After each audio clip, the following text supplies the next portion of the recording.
Alors bonsoir à toutes et à tous, je suis ravi de vous retrouver et de retrouver une fois de plus François Medellin. C'est déjà la troisième fois qu'on te reçoit.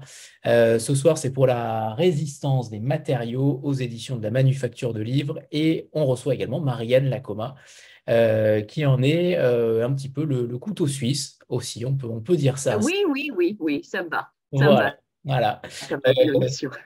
Voilà, de la maison. Alors évidemment, on connaît déjà François Medellin pour ceux qui suivent déjà ses rencontres, mais mine de rien, certains autres ne te connaissent pas encore. J'aimerais que peut-être Marianne te présente, étant donné que tu es là, Marianne. C'est peut-être un bon exercice aussi pour voir comment tu envisages François Medellin au sein de la maison, puisqu'on sait on parlera tout à l'heure de ses différentes casquettes et notamment de cette double casquette d'écrivain. On y reviendra juste après, mais comment tu vois l'écrivain François Medellin, puisque l'homme, on le connaît aussi, et vous le retrouverez à Quai du Polar en bonne compagnie. Eh bien, François Medellin, c'est, comme nous aimons à le signaler, le premier des Mohicans de la manufacture de livres, c'est-à-dire un auteur que Pierre Fourniot a rencontré par Facebook, je crois, à l'époque, enfin, qui voilà, a découvert la maison sur les réseaux sociaux et qui donc a envoyé un manuscrit à Pierre. Et c'est une histoire de longue durée maintenant, puisque en quelle année tu as publié La Résistance, la politique du tumulte? C'était En septembre 2012, 2012, voilà, en c'est ça. octobre. Donc, alors c'est pas le premier livre de la maison, mais en tout cas l'un des premiers, hein. Et voilà, enfin c'est vraiment un auteur emblématique et historique de notre catalogue. Et puis au-delà de ça, François Medellin, c'est aussi lui qui vient monter nos étagères, porter nos cartons pendant des déménagements, nous accueillir quand on passe dans la Drôme et que nous avons besoin d'un endroit où dormir. Donc voilà, enfin, c'est un pilier à tout point de vue de cette maison d'édition et voilà, une longue histoire de collaboration à la fois littéraire, musicale, bon voilà, comme il y en a dans l'édition et on espère que ça durera encore longtemps. On t'a déjà reçu pour Les Larmes du Reich qui était sorti chez 10-18 il y a à peu près un an en poche. Et on t'a aussi reçu pour L'Ange Rouge qui était à la Manufacture de Livres. Là, ça fait donc 2-1 pour la Manufacture de Livres puisque tu bascules, tu es dans une autre casquette, une casquette politique que tu connais particulièrement bien puisque tu y as travaillé quelques années et que tu y as été plume notamment. J'aimerais que tu nous parles de ces deux matières cérébrales d'écrivain.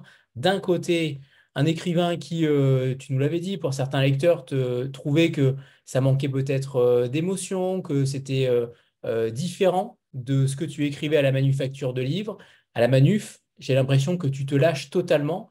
Ces deux cerveaux-là, ces deux cerveaux d'écrivain, comment tu pourrais les définir dans ton quotidien? Je le dis tout le temps, mais je le redis, enfin, c'est lié à mon signe astrologique, je suis vierge. Donc, j'ai la vierge folle à la manufacture de livres et la vierge sage chez 10-18. Mais pour le dire autrement, j'ai des polars et des thrillers politiques très vitaminés et très testostéronés, je pense, à la manufacture de livres, où je me permets tout. Et puis, j'ai des polars historiques qui sont un petit peu plus grand public, je dirais, et peut-être plus facile d'accès aussi, quoique je ne suis pas certain. Chez 10-18, où je m'impose quand même plus de contraintes par rapport notamment aux lecteurs et aux lectrices. Je sais en les écrivant qu'il faut que ce soit plus accessible. Donc ça, euh, mes polars historiques. Et après, je pense qu'aussi le fond correspond un petit peu, enfin la forme correspond un petit peu au fond, quoi. Donc mes polars et mes thrillers à la Manufacture de Livres sont beaucoup plus irrévérencieux, voilà, beaucoup plus critiques du genre de par la forme, puisque quand j'écris, c'est quand même ce qui m'intéresse le plus. Je dis toujours que j'écris pour écrire plus que pour raconter des histoires. Enfin, je raconte aussi des histoires, mais ce qui prime chez moi, c'est l'écriture. Et donc j'aime bien jouer un petit peu aussi. Ça fait deux styles différents, même si mes lecteurs et mes lectrices fidèles me disent qu'ils me reconnaissent au bout d'une page. Même sur mes polars, ouais, ils savent que c'est moi. Et puis j'aime bien me renouveler à chaque livre, donc ça me fait des défis. Je change un petit peu de registre et j'aime bien faire ça. Voilà. Écrire, je suis pas certain de pouvoir écrire 20 fois le même livre ou rester 20 fois avec le même personnage. Mhm. Il faut que je me renouvelle. Après, moi, si je peux ajouter, je pense qu'il y a aussi. Je te laisse parler, Anthony, vas-y. Pardon, vas-y. Tu J'ai dit. disais juste. Ah oui. Je pense qu'il y a aussi dans l'écriture de François Medellin toujours un peu une part de défi et de challenge. Et que ce qu'il aime bien, c'est tester des choses, effectivement ne jamais écrire le même livre. Et cette collaboration avec 10-18, elle est née aussi de la rencontre avec Elsa de la Chaire, qui était l'éditrice qui avait publié les livres de François Medellin chez Point, qui, elle, est partie chez 10-18, où elle s'est retrouvée en charge donc, de cette collection dans laquelle il y avait beaucoup de romans historiques, et où elle a proposé à François voilà, de s'essayer à ce genre-là. Et je crois que le roman historique, c'était quelque chose dans la gamme du roman noir et du roman policier, c'est quelque chose que François n'avait pas encore testé.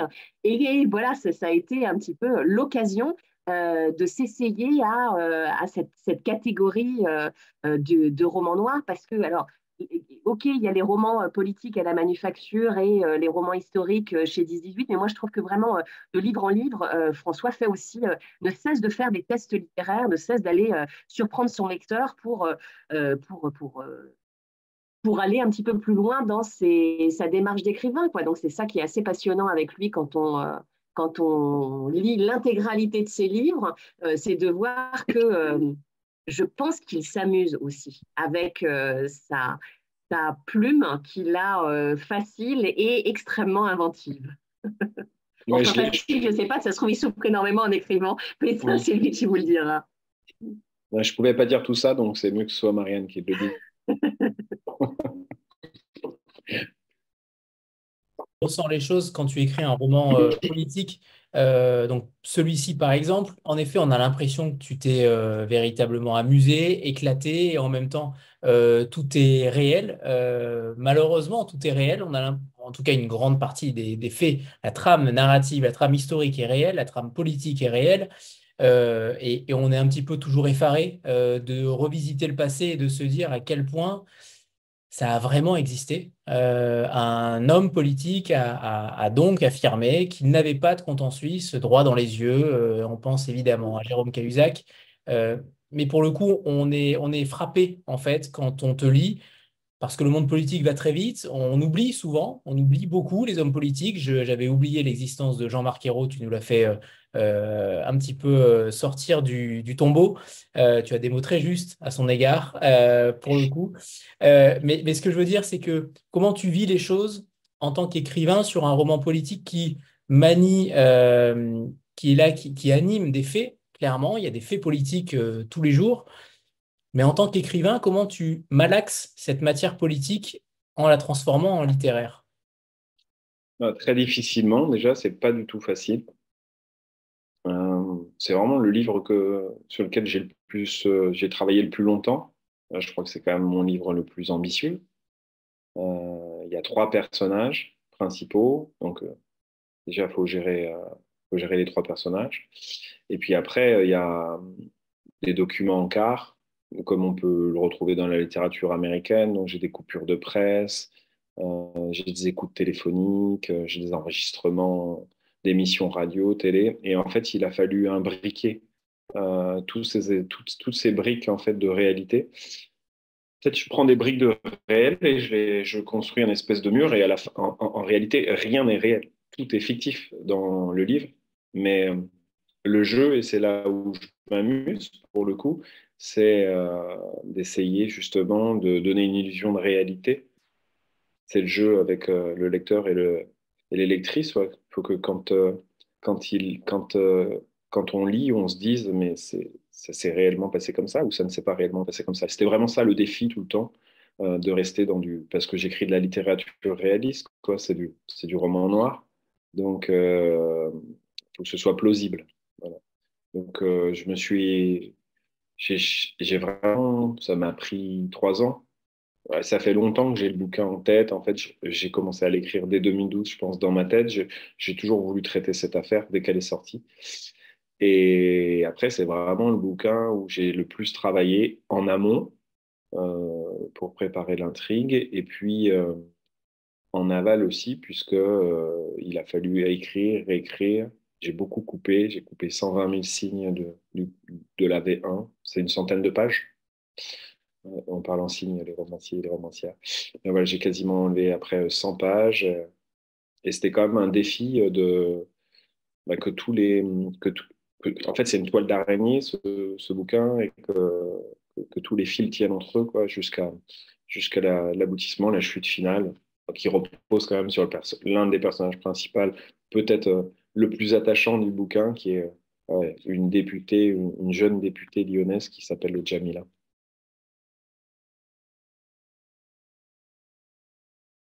Belkacem, peut-être, ou en tout cas, il y a des Roland qui pourraient faire penser que tu t'es inspiré de différents hommes et femmes politiques. Comment tu, comment tu t'inspires finalement? Est-ce qu'il y a peut-être plusieurs hommes et femmes politiques à l'intérieur de tes personnages? Est-ce que tu as pioché dans certains traits de caractère, peut-être très physiques, certaines manigances? Est-ce que tu pioches finalement dans tous les personnages ainsi ou pas? Alors, Najat, c'est un peu compliqué parce que j'aurais dû être sa plume. J'ai même fait un entretien d'embauche dans son bureau et j'ai refusé, c'est moi qui ai refusé de sa plume. Donc, non, alors, c'est un personnage quand même plutôt positif dans le bouquin, mais j'ai pas eu de retour de lecture de sa part. Je connais très bien l'un de ses collaborateurs politiques, voilà, qui s'appelle François, d'ailleurs, comme moi. Donc, non, je suis un peu gêné si on me dit c'est Najat. Après, le personnage peut évidemment faire penser à Najat Vallaud-Belkacem, mais en fait, je l'utilise plutôt, j'en ai conscience quand je le fais. Je suis un peu de mauvaise foi, mais j'utilise en fait c'est ce que je disais en fait pour être plausible dans les techniques d'écriture, j'essaie de en fait il faut créer des illusions de réel. Donc pour créer des illusions de réel, c'est plus facile si les lectrices et les lecteurs pensent à un personnage réel. Donc, je vais prendre des éléments, je vais dire, tiens, c'est une jeune femme politique lyonnaise, elle est issue de l'émigration, comme on dit.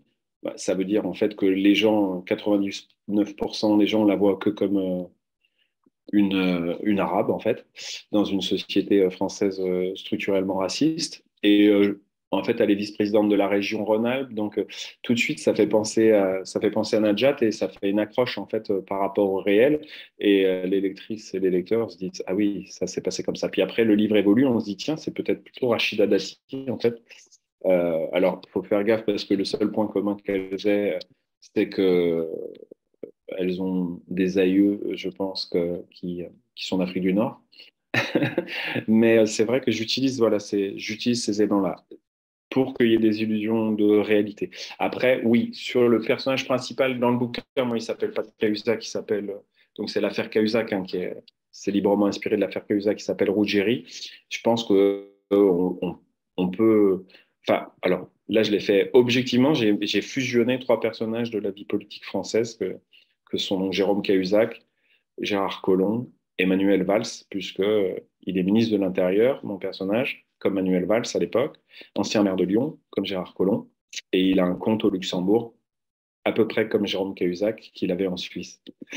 Donc voilà, non, je pense que sur le personnage de Ruggieri, oui, c'est volontaire et c'est peut-être pour me payer, entre guillemets, des hommes politiques, ou en tout cas analyser leur comportement et le fonctionnement de la vie politique. Et puis après, sur les personnages totalement fictifs, voilà, j'utilise des éléments de réel justement pour que le pacte avec les lectrices et les lecteurs de crédibilité fonctionne. Avec mon premier bouquin, par exemple, j'avais un type qui s'appelait Le Vieux et tout le monde, c'était un barbouze de la République, tout le monde avait pensé à Focard. Alors j'avais pris des éléments du Monsieur Afrique du Monsieur France-Afrique, mais c'était pas Focard en fait dans le bouquin.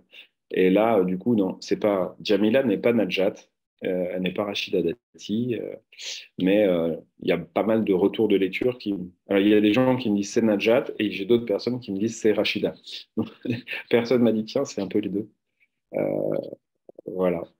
Et ce qui est super étrange en tout cas, c'est qu'au moment où le bouquin sortait, Cahuzac annonçait son retour en politique et Rachida Dati était nommée ministre de la Culture. Donc c'était étrange en fait. J'avais fait un peu ressortir ces deux personnages par de la fiction et en fait ils revenaient sur le devant de la scène politique, comme quoi, a posteriori, le titre n'était pas si mal choisi. Quel est justement ton regard sur la politique? Parce que c'est un livre extrêmement, entre guillemets, dur et violent contre les hommes et les femmes politiques, mais en même temps, c'est la simple réalité des choses. C'est rare qu'on ait ce genre de roman où les hommes politiques et les femmes politiques sont autant mis à mal. Quel est ton regard justement, étant donné que tu y as travaillé? On a l'impression quand même qu'on tourne aussi en boucle depuis de nombreuses années sur les affaires en justice de tous les hommes et femmes politiques. Est-ce que tu considères que ça a évolué? Est-ce que tu considères que la politique reste la politique et que malgré le fait qu'il y ait eu des personnes de la société civile aussi, on a testé, on a pu tester il y a quelques années avec Emmanuel Macron, finalement, rien n'a trop changé. J'aimerais connaître ton véritable regard sur ce qui se passe aujourd'hui et depuis quelques années en politique. Bah, en tout cas, quand j'ai écrit le livre, j'avais pas du tout d'acrimonie et l'envie d'un règlement de compte après mes années. C'était pas du tout ça. J'avais plutôt envie d'être réaliste. Et quand je l'ai fait, quand je l'ai écrit, je me suis pas rendu spécialement compte que c'était une charge terrible et dure contre les hommes et les femmes qui font la Cinquième République française. Et d'ailleurs, j'ai des gens qui bossent dans l'univers politique qui ont lu le bouquin et qui trouvent pas ça si fou en fait et si dur que les personnes profanes qui connaissent. En fait, ce monde fonctionne comme ça. Je pense qu'il a toujours fonctionné comme ça et que c'est consubstantiel à la démocratie représentative. J'aime bien citer Churchill, c'est le pire des régimes à l'exception de tous les autres. Et c'est à peu près ce que je pense. Ça veut dire quoi concrètement? Ça veut dire que moi, pour y avoir vécu de l'intérieur, pour l'observer, bah, la vie politique est enfin, les déterminants de la vie politique ne sont pas les grands textes, c'est pas les grandes idéologies. En fait, ouais. On pourrait penser que c'est le cas, puisque on va voter pour ça en règle générale, mais ce sont plutôt les relations interpersonnelles. Les relations interpersonnelles et les tempéraments des gens qui font la vie politique.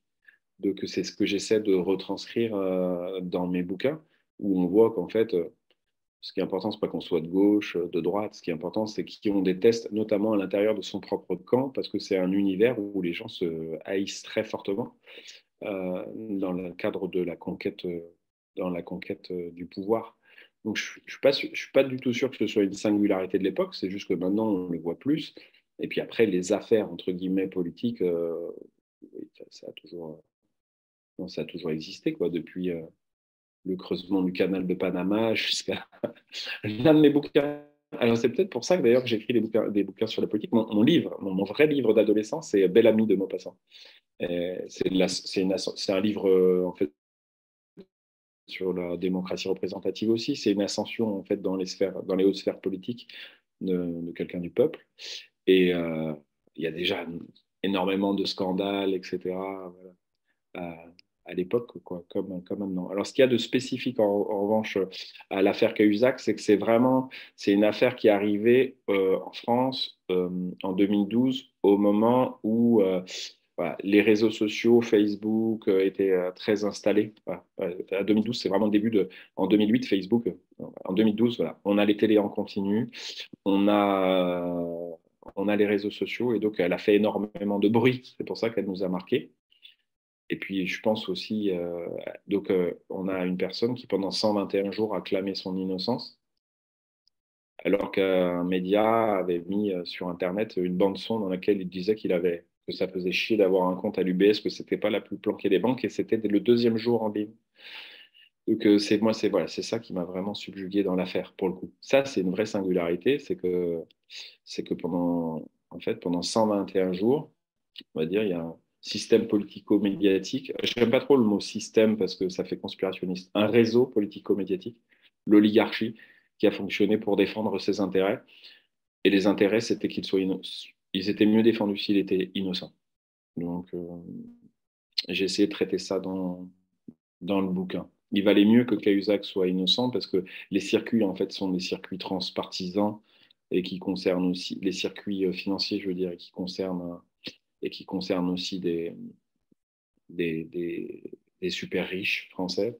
Donc, pour tout le monde, il valait mieux que tout ça que tout ça s'arrête assez rapidement. Tu n'es pas à ton premier roman politique, tu avais déjà commencé avec la politique du tumulte par rapport à Chirac et Balladur. Balladur prend des balles réelles, certaines balles réelles aussi dans le livre. Ouais. Ensuite, c'est Tuer Jupiter avec Emmanuel Macron que tu décides de faire mourir. Et tu reviens aujourd'hui avec François Hollande et l'affaire Cahuzac. Justement, comment tu as évolué par rapport à ces affaires? Comment tu choisis finalement l'affaire dont tu as envie de t'occuper, même si là finalement tu es Jupiter, il n'y a pas véritablement d'affaire puisque on est véritablement dans la fiction. Mais ton système politique d'écrivain, finalement, comment il se tisse, ta toile d'araignée, comment elle se tisse? Uniquement par le fait d'être choqué par une affaire qui te fait écrire? Ou au contraire, quand tu sens qu'il y a un tissu romanesque, c'est ce qui te permet de déclencher l'écriture ou pas. Les deux, je dirais, en fait, c'est l'affaire me choque et me subjugue en fait. C'est un sentiment mêlé en fait. C'est aussi négatif que positif en fait. Je suis ébahi, mais attiré en fait en même temps. Et sans doute attiré parce que je sens que il y a une grosse matière romanesque. Donc il y a une grosse matière romanesque dans la guerre Chirac-Balladur. Et il y a une grosse matière romanesque dans Cahuzac, en particulier parce que, de mon point de vue, avec un petit peu de recul, voilà, je pense que la social-démocratie, le socialisme à la française, en fait, est mort en 1983. Il a accédé au pouvoir en 1980. Il est mort 2 ans après, quand on a décidé quand le président Mitterrand a décidé d'abandonner son programme. Et après, il a agonisé jusqu'à l'affaire Cahuzac. Ce, ce- Ce socialisme à la française a agonisé, et c'est vraiment la fin.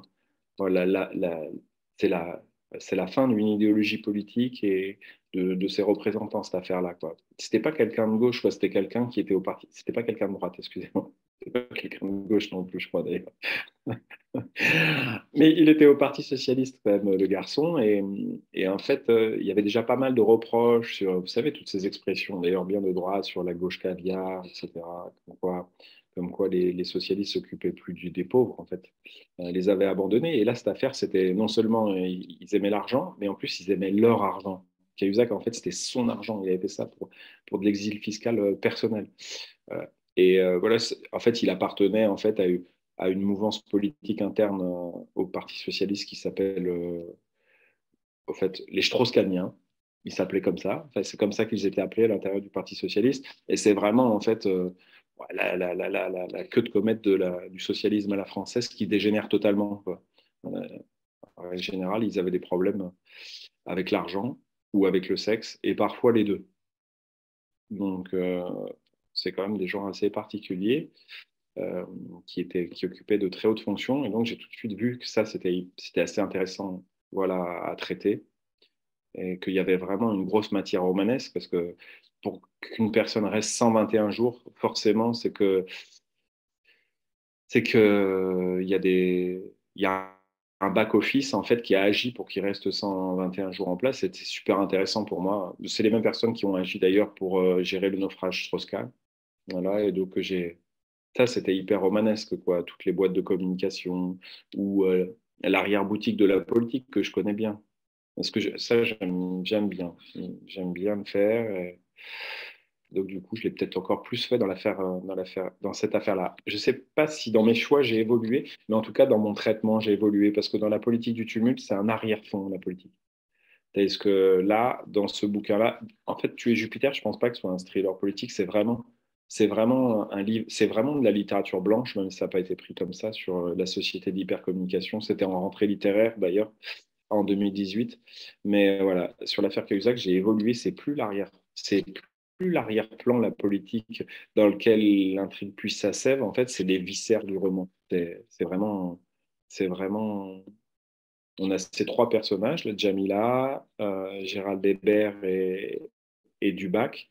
Et en fait, c'est pas c'était pas, je veux pas critiquer mon premier livre que j'adore, mais c'était plus un décorum en fait la politique. Tandis que là, c'est une nécessité en fait vitale pour que les livres fonctionnent. Ce sont les viscères du livre et pas de viscères, pas de corps qui fonctionnent. Il en faut pour filtrer. Ouais, je reviens sur la thématique de la communication parce qu'elle est flagrante et fascinante. C'est déjà il y a une dizaine d'années, mais finalement, les choses n'ont pas forcément évolué en ce sens aussi, puisque l'idée est aussi de détourner l'attention des médias. Ça va être aussi un gros sujet du livre. Euh, pour le coup, là, la communication, c'est la pierre angulaire de ce livre-là, puisque tu nous dévoiles beaucoup de choses. Alors, toutes les choses sont fictives, en effet, que ce soit les écoutes de la NSA, notamment les dialogues entre Stéphane Le Foll et François Hollande, savoureux, évidemment. Là aussi, on pourrait penser que tout est réel, et pourtant, tu as tout fabriqué, euh, et tout paraît si plausible. Cette porosité entre la fiction et la réalité, c'est peut-être là où tu excelles encore plus, je trouve, dans ce roman-là parce que on ne sait plus, tu nous perds totalement sur la fiction et la réalité, et au final, on se dit que tout est plausible, que tout est réalisable, et c'est ça qui est peut-être le plus inquiétant, finalement. Alors, j'aime bien interroger les rapports du réel, de la fiction au réel. Je fais ça, alors ça pour le coup, je fais ça dans tous mes livres. Mais alors, dans celui-ci, c'est vrai que même moi, l'écrivant, en fait, c'était un processus nucléaire. Je me suis rendu compte, à un moment, j'ai vu que ça fusionnait, en fait. Enfin, je ne l'ai pas vu, en fait. J'ai senti que les deux matériaux fusionnaient. Et c'est très, très étrange, puisqu'à la fin du livre, ce qui me paraissait le plus fictif étaient les éléments de réalité. Et ce qui me paraissait le plus réel, c'est la fiction que j'avais créée. Parce que moi, mes personnages, ils ont une forme de rationalité. Ça reste des personnages quand même si on essaie de bien les faire. Il y a une forme de cohérence et de logique. Alors que dans les viscères de la République, là, tout paraissait fictif. En fait, j'ai beaucoup, notamment, d'encarts de presse. Il y a des gens qui m'ont dit c'est incroyable tout ce que tu as recréé comme encart de presse, ça sonne juste. Et pour les gens, ça leur paraissait totalement fictif. Ils se disent ce titre du Figaro est bien trouvé. Oui, il est bien trouvé parce que c'est un titre du Figaro, en fait. Les encarts de presse sont réels. Et aux yeux des gens, ça apparaît très fictif. Parce qu'en fait, pendant 121 jours, il y a un nombre, même quand on se souvient des interviews de Jean-Michel Apathy ou de Jean-Jacques Bourdin, en fait, on se dit, moi je l'ai retranscrit, ça a l'air totalement fictif. C'est du mot à mot, en fait, je les ai retransmis mot à mot. Mais quand on a le recul, on se dit, c'est pas possible, ils n'ont pas pu dire ça. Ils n'ont pas pu être aussi cléments avec le garçon qu'ils avaient en face d'eux. C'est impossible. Et donc là, c'est vrai qu'il y a eu une espèce de. C'est ça, il y a eu fusion. La fusion nucléaire. Plus fission, en fait, c'est la fusion. J'ai vu que les deux matériaux, je ne savais plus, en fait. Et ça, j'ai beaucoup de retours de lecture comme ça. Alors, j'ai des lecteurs qui cherchent chaque nom, par exemple. Chaque nom qu'il y a dans le livre, il va sur Google pour voir si c'est réel, pas réel. Il y a des gens qui jouent à ça. Et du coup, ça me l'a fait sur moi-même. Donc, je comprends que ça le fasse sur les lecteurs et les lectrices.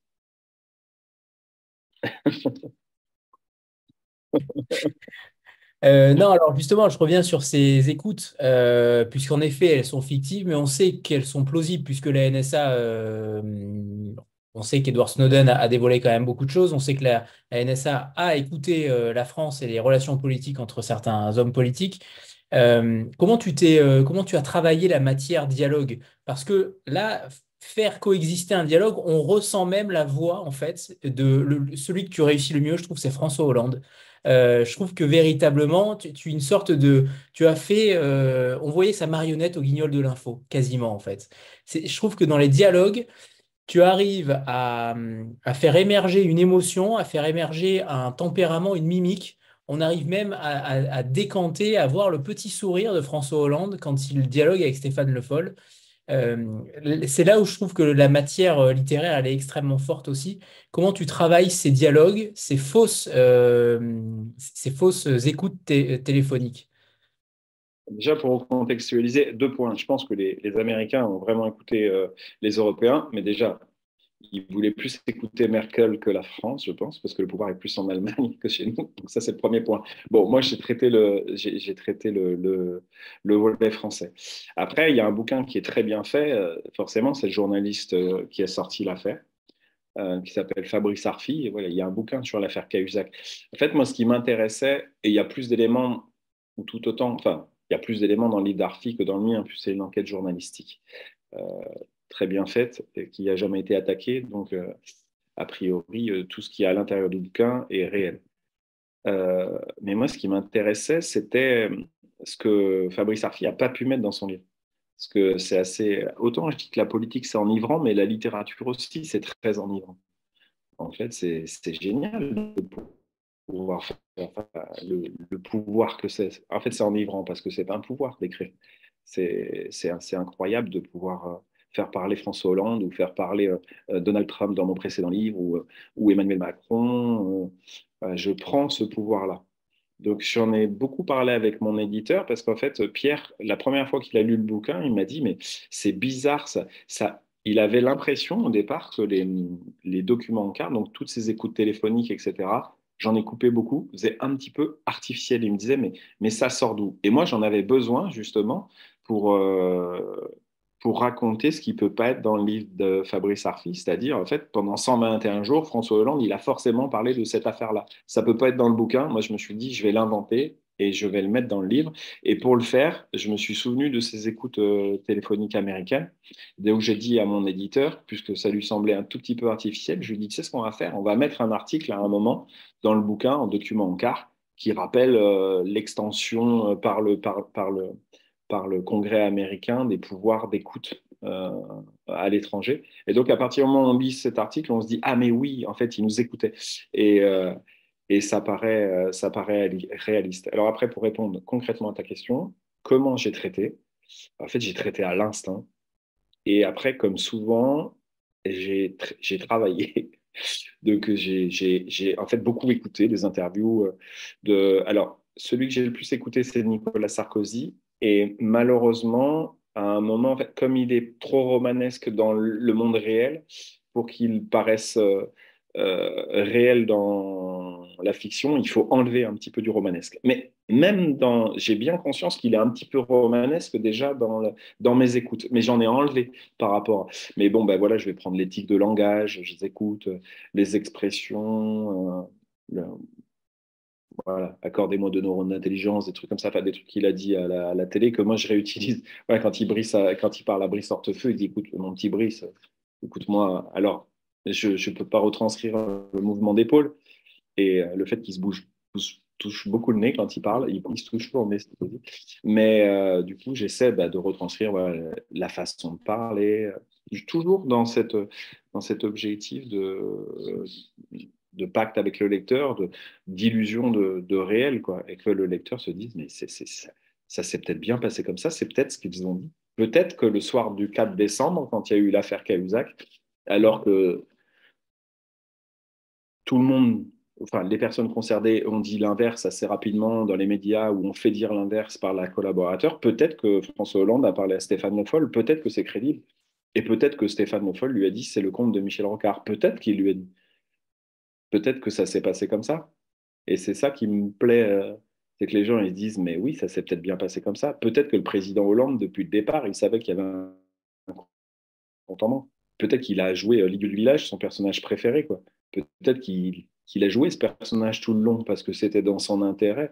Parce que ça me paraît quand même étonnant, alors qu'il doit y avoir 2500 personnes qui sont au courant de l'existence de compte, que le président Hollande, lui, soit pas au courant avec les services de renseignement intérieur, etc. C'est complètement ahurissant. Je pense qu'il le sait depuis le départ qu'il y a un compte. En tout cas, moi, c'est mon hypothèse. Je pense qu'il sait qu'il y a un compte.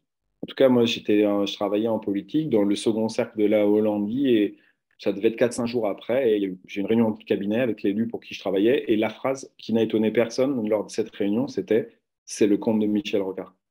Je l'ai entendu, moi, 3 jours après. Alors, si moi, je l'ai entendu dans les deuxièmes cercles du pouvoir, j'ose même pas imaginer ce qu'il disait dans le premier cercle du pouvoir.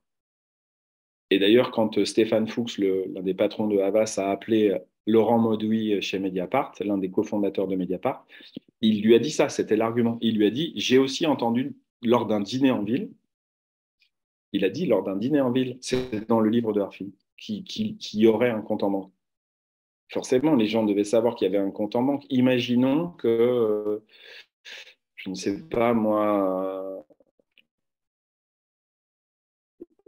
enfin, imagine. La personne qui avait la trace, la bande, en fait, c'est l'ennemi politique de Jérôme Cahuzac. La personne, c'était pas quelqu'un, c'était pas un membre de sa famille, c'était une personne du RPR, de l'UMP, des Républicains.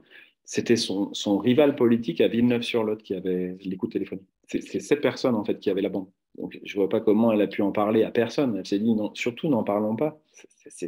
C'est totalement, c'est totalement ahurissant.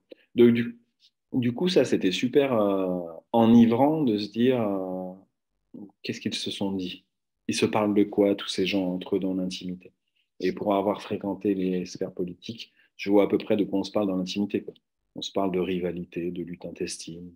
Et on s'en parle souvent violemment. Il y a des personnes qui sont violentes, en fait, de par l'expression, qui déchargent de la pression par la parole. Il y a des élus qui parlent mal, hein. J'en ai vu. Ce qui n'est pas le cas de Hollande dans le livre. Il parle plutôt correctement. Calme un peu le jeu avec les autres, finalement. Il est un petit peu sur la retenue. Voilà, il fait Ah, attention. il a dû. Il est En fait, vigilant. j'ai essayé de. Ouais, j'ai fait un président qui est un peu à l'inverse de l'image. J'ai fait un président qui est plutôt un reptile, en fait, et qui est à l'inverse de l'image majoritaire qu'il y avait de lui, quoi. La personne un petit peu qui fait des blagues, qui n'a pas la compétence, qui n'a pas la stature, qui n'a pas de sang-froid. Je ne sais pas s'il n'avait pas de sang-froid, mais c'est le président de la République qui a commandité, enfin, qui a autorisé le plus d'opérations homo de la Ve République. C'est-à-dire parce qu'en fait, quand on doit tuer quelqu'un, quand la DGSE tue, on demande au président de la République, jamais à la présidente, puisqu'il n'y a jamais eu de femme, mais en fait, on demande l'ordre d'abattre, on appelle le président de la République. Et Hollande disait toujours oui. Enfin, Hollande disait oui sans scier, en fait. C'est quelqu'un qui, je crois même que c'est quelqu'un qui ne doit pas avoir trop de cœur, malgré l'image et le personnage qui joue avec peu d'empathie. Il devait dire, bon. Bah, en tout cas, c'est le personnage que j'ai essayé de construire, quoi. C'est un personnage où on me dit salafiste au Soudan Sud, feu président, oui, et puis qui ouvre son frigo tranquille, qui boit un verre de jus de fruits ou un verre de vin comme si rien ne s'était passé. Alors que moi, si je décidais de la mort même d'un salaud, je pense que je dormirais mal. Alors justement, tu parlais de violence en politique et dans les dialogues. Alors là, sur le vocabulaire que tu utilises, c'est costaud. Il y a beaucoup, il y a beaucoup de choses. Il y a beaucoup de choses. Alors, je ne vais pas citer certaines phrases, mais il y a quand même des choses dures. Comment tu t'autorises aussi tout ça? Est-ce qu'il y a une véritable limite par rapport au langage outrancier, au langage parfois raciste, comment dire, misogyne? Il y a quand même beaucoup de dialogues des personnages, bien sûr. Ce n'est pas François Medellín qui parle, je le reprécise pour ceux qui n'ont pas forcément de second degré dans une société aujourd'hui où le romanesque a du mal à exister en tant que tel.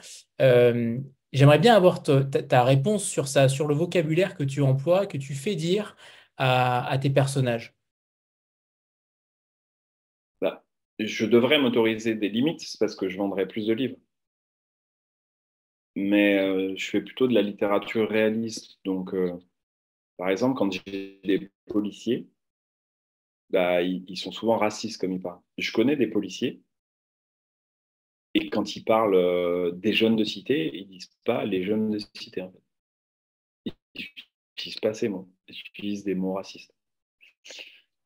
Si tout allait bien dans la société, il n'y aurait pas MeToo, il n'y aurait pas. Il y aurait pas. En fait, s'il y a MeToo, c'est qu'il y a des soucis. Donc, en fait, moi, je fais de la littérature réaliste. Bah oui, il y a des expressions misogynes. S'il y a MeToo, c'est qu'il y a des gens qui sont misogynes. Sinon, il n'y aurait pas ce mouvement-là. Donc, je suppose qu'il y a des homophobes. Donc, moi, j'ai des personnages qui peuvent être homophobes dans mes bouquins parce que je fais juste de la littérature réaliste. Alors après, est-ce que je me réfugie derrière mes personnages pour porter une idéologie? Non, les gens sont à peu près. Je suis à peu près au clair sur, euh, sur mon idéologie politique. Je me fous un peu de tout désormais. Euh, mais je pense pas. Enfin, je pense pas. Je suis sûr de pas être. Je suis sûr de pas être, de pas voter pour le Rassemblement national ni pour Éric Zemmour. Je pense pas être misogyne ni homophobe. Mais c'est vrai que j'ai des personnages. Donc, si j'en ai besoin, je m'autorise tout. En fait, c'est ça, c'est un vrai exercice de liberté, la littérature, quoi. Si j'en ai besoin, pourquoi je m'empêcherais de l'utiliser?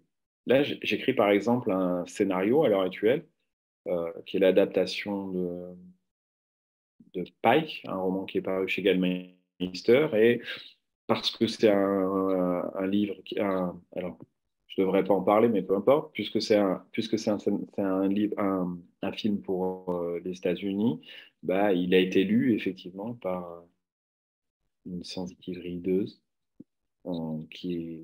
parce que c'est un livre sur le racisme aux États-Unis, donc pour savoir si il y avait des problèmes par rapport aux Afro-Américains dans le scénario, il n'y en avait pas. Voilà.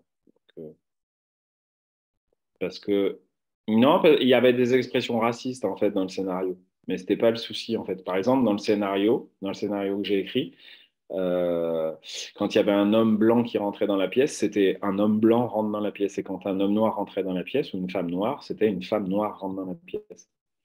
Et en fait, dans les scénarios, les lecteurs afro-américains se rendent tout de suite compte, très rapidement compte, quand c'est un scénariste ou une scénariste blanc, blanche ou blanc, puisque, en règle générale, quand un homme blanc rentre dans la pièce, c'est un homme, tout court. Et quand un homme noir rentre dans la pièce, c'est un homme noir. Alors, si vous lisez un homme rentre dans la pièce et que l'adjectif est utilisé que pour les personnes de couleur, vous savez en gros que c'est un blanc qui écrit. Donc, ben oui, il faut faire gaffe à ce genre de choses, pas être auto-centré, avoir un petit peu d'empathie, se mettre à la place des autres, mais j'ai déjà eu des retours de lecture très négatifs par rapport à ça, ça m'arrive souvent. Ça m'arrive souvent. Mais après, j'aimais bien lire Charles Bukowski, j'aimais bien Bukowski quand j'étais en post-adolescent. Ça me plaisait vachement. Je pense ouais, non, il vivait la littérature comme un exercice de liberté, lui aussi. Après, je force personne à lire mes livres. Non, c'est sûr. Justement, je ne sais plus si la manufacture met inscrit le mot roman sur les livres. Là, il n'y est pas, en tout cas sur le livre que j'ai, il n'y est pas. Par rapport aux personnages réels que tu utilises, est-ce que vous vous êtes, avec Pierre, posé la question sur l'utilité d'utiliser les personnages réels, les noms de certains personnages, principaux ou secondaires? Euh, Est-ce qu'il y a une crainte que le livre soit attaqué, que le livre soit lu par certains élus de la République et que on puisse te rétorquer que ce n'est pas forcément une matière romanesque? Bah, déjà, quand je l'ai écrit, c'est marrant, j'avais repris l'avertissement qu'il y a dans Tuer Jupiter en disant ce livre n'est qu'une fiction, vous ne pouvez pas suspecter que ce soit un livre réel. Et en fait, je l'ai remis de moi-même en fait dans La Résistance des matériaux. Et Pierre l'a enlevé à l'édition. Il m'a dit non, non, on ne va pas mettre ça, on voit bien que c'est un roman. Donc tout le monde sait que c'est un roman.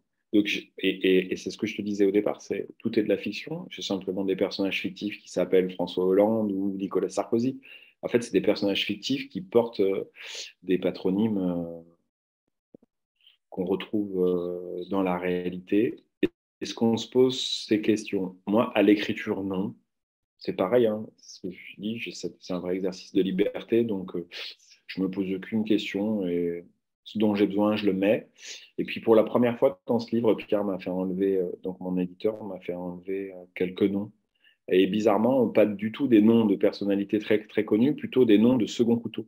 C'est-à-dire, quand vous avez une personne qui est chef de cabinet de François Hollande, par exemple, où personne ne connaît son nom en 2012, et vous lisez, et vous avez l'impression que c'est un personnage fictif, sauf si vous allez sur Google et que cette personne est préfète désormais, ça ne sert à rien de laisser le nom, en fait. Si je mets Dominique Strauss-Kahn, on ne va pas enlever le nom de Dominique Strauss-Kahn, donc on laisse le nom de Dominique Strauss-Kahn, mais il m'a fait enlever quelques personnages secondaires, et il m'a fait enlever un personnage, alors, qui est secondaire, mais qui était important dans l'intrigue, alors je le dis pas, parce que sinon je déflore vraiment quelque chose de très important, mais c'est la personne à qui Jamila fait le SMS à la fin, en fait. C'était une personne réelle, et Pierre m'a fait enlever le nom de la personne de la personne réelle. Donc, voilà. Il y a des casinos pour donner un indice, mais je n'en dis pas plus. Et je pense que c'était pour des questions juridiques, effectivement. C'était pour des questions d'ordre juridique. Donc oui, c'est l'éditeur en fait qui se pose ces questions-là, mais j'ai un éditeur assez courageux et je pense que ce livre n'aurait pas pu être publié ailleurs qu'à la Manufacture de Livres. Je pense que Tu es Jupiter n'aurait pas pu être publié ailleurs que, qu'à la Manufacture de Livres. D'ailleurs, je me souviens d'une question de Marianne qui lui a dit, mais on en est où de la consultation juridique sur Tu es Jupiter? Elle lui avait demandé, parce qu'il y a un moment, il avait dit, je vais faire une consultation juridique, puis il ne l'avait jamais faite. Il avait dit, en fait, on va dépenser 5 000 euros d'avocat pour s'entendre dire qu'on ne peut pas publier le livre, parce qu'il y a trop de risques. Donc, autant économiser ces 5 000 euros. Et je pense que pour la résistance des matériaux, il a fait la même chose, il l'a publié. Et pour répondre à la première des premières questions sur ce que je représente à la Manufacture des Livres, c'est toujours gênant de parler de soi-même, mais je crois que dans cette maison d'édition, il y a, en fait, c'est constitutif de la personnalité de Pierre et de sa maison d'édition. Il y a des livres assez mainstream, assez grand public, de la littérature populaire, et je pense qu'en fait, il a quelque chose de sulfureux en lui, il a quelque chose d'irrévérencieux. Voilà, il suffit de regarder les beaux livres qu'il publie ou certains textes qui ne sont pas forcément dans l'air du temps.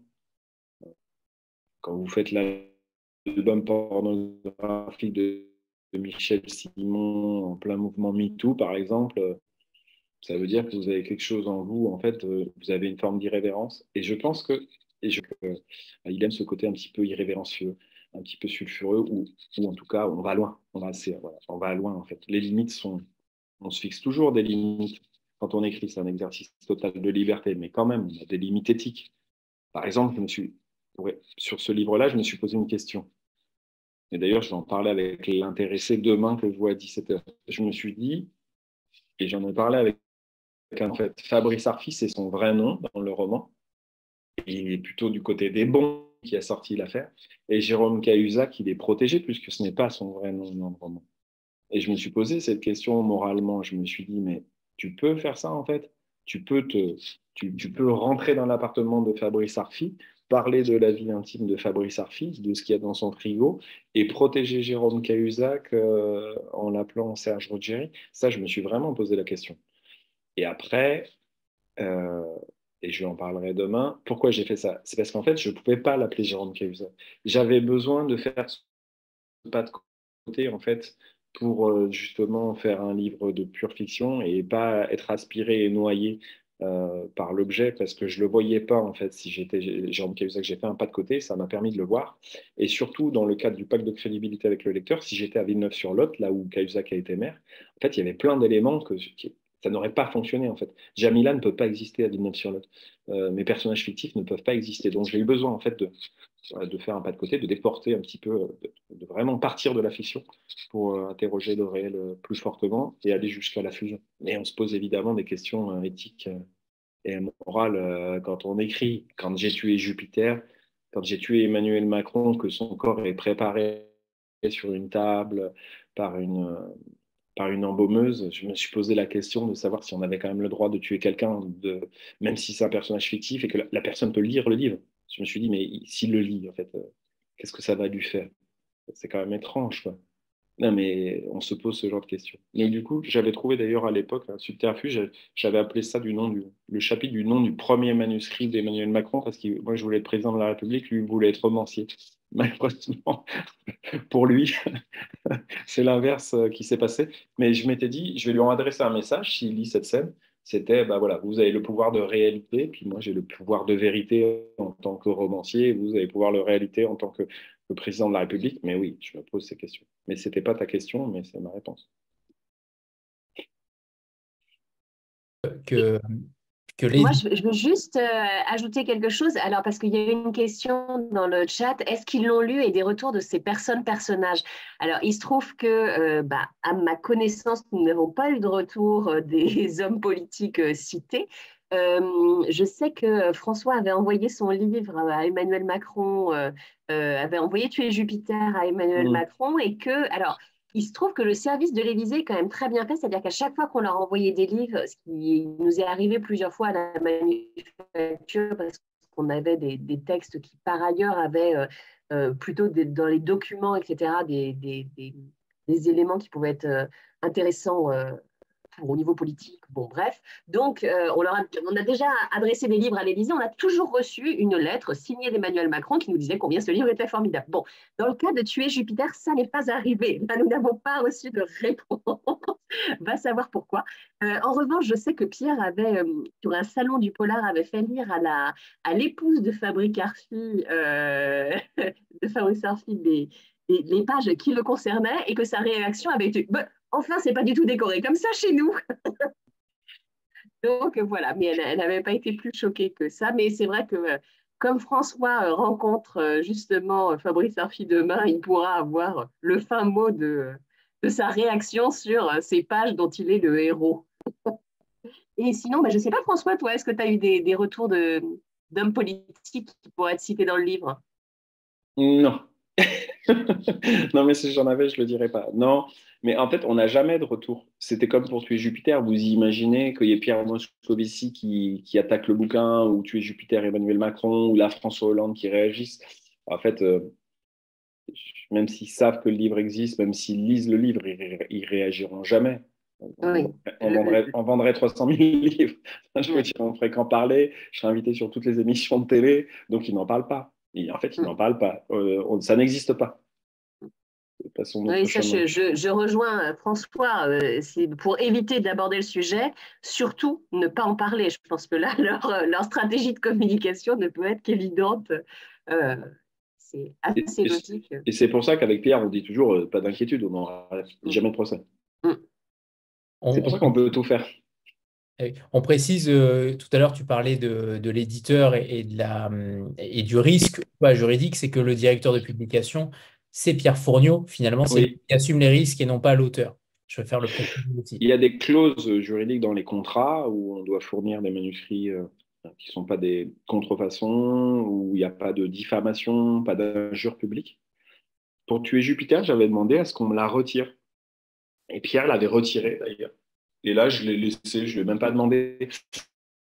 Mais en fait, quand un éditeur est attaqué, puisque en fait c'est l'éditeur, c'est la personne qui diffuse en fait pour diffamation qui est attaquée. Donc c'est lui qui prend la responsabilité de la publication. Vu qu'il y a cette clause juridique, euh, l'éditeur on dit mettre l'auteur dans la cause. Donc ça veut dire que l'éditeur peut se retourner contre l'auteur. Il est excessivement rare que les éditeurs mettent les auteurs dans la cause pour quelque raison que ce soit, sauf quand les éditeurs pensent que l'auteur est pas blanc comme neige. Ouais, non, mais quand l'auteur, s'il y a un vrai souci ou il se pose des questions sur l'auteur, il ne le Oui, défend pas. ça Mais pourrait en fait, les avoir lieu éditeurs, par exemple, si un manuscrit était remis qui aurait été un plagiat assumé par l'auteur, mais indécelable par l'éditeur, par exemple. Mais bon, donc, enfin là, quand on publie les livres de François, enfin, on les a lus, on sait ce qu'il y a dedans, donc a priori, c'est qu'effectivement, ils on prennent est le sûr. risque.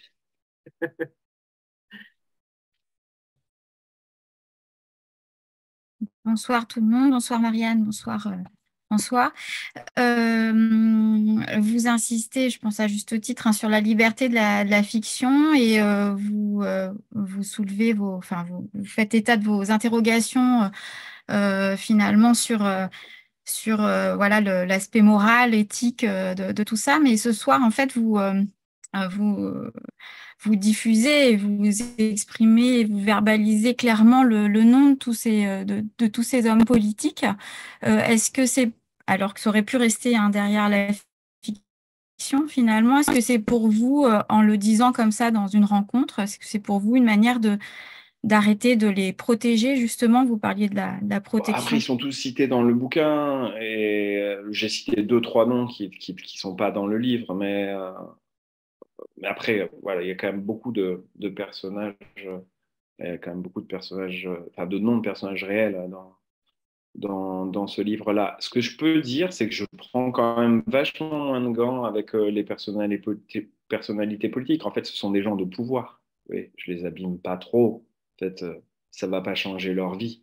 Je prends souvent beaucoup plus de gants quand je traite des sujets historiques, par exemple. Euh, voilà, quand j'ai écrit Les larmes du Reich, c'est sur les enfants juifs cachés pendant la Seconde Guerre mondiale. Bah là, je vais prendre plus de gants. En fait, quand ce sont des puissants, si vous voulez, je prends moins de gants. Ça me gêne moins, en fait, moralement parlant. Ça va, quoi. C'est, on parle des, on parle des ministres de l'Intérieur, enfin, des gens qui sont au pouvoir, des gens qui ont les mains dans le cambouis de la démocratie représentative. Voilà, on le sait, hein, on fait pas de, quand on veut assumer certaines responsabilités, on ne fait pas que le bien. On ne fait pas que des actions de bien, je veux dire, moralement. On le sait, en fait. C'est comme ça, c'est consubstantiel de la fonction.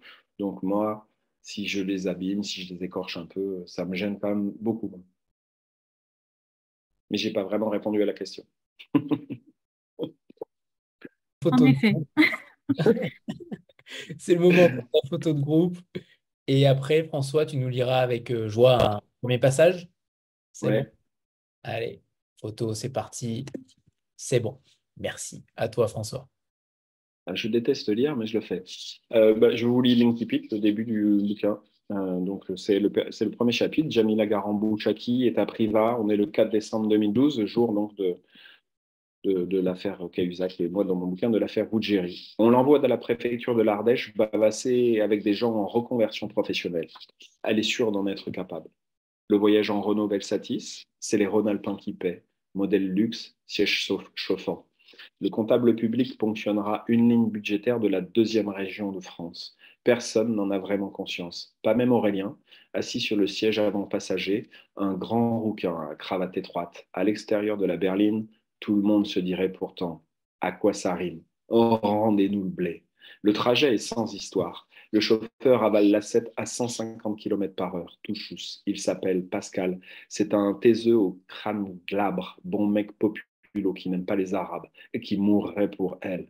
Dehors, il fait 4 degrés Celsius. Météo France annonce la neige pour demain. Elle arrive des Ardennes. Jamila a la nausée depuis le réveil. Ça a empiré à la sortie de Lyon.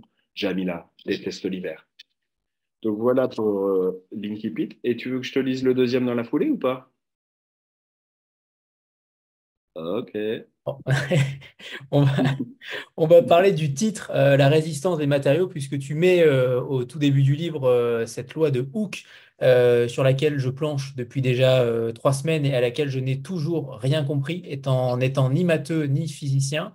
Mais elle est très intéressante et j'aimerais que tu nous l'expliques, peut-être que tu arrives à la vulgariser, puisque c'est le titre du livre et que la résistance des matériaux, on comprend très vite en effet ce que ça en dit, mais pourquoi avoir choisi ce principe de physique?